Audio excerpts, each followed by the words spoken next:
A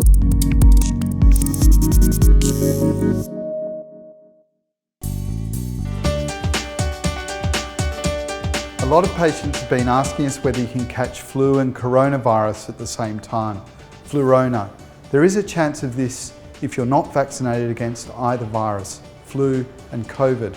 Although very rare, it can be deadly for vulnerable people.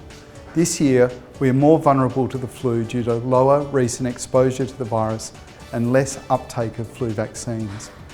With the borders now open and face mask wearing lifted, a possible resurgence of the flu is expected. You can protect yourself and others from the flu by getting vaccinated. The best time to have your vaccination is from April through to June before the winter season commences. You can also have your flu jab and additional booster coronavirus jabs at the same time. It's completely safe. The vaccines will protect you from getting both infections. Flu vaccines are free for many people.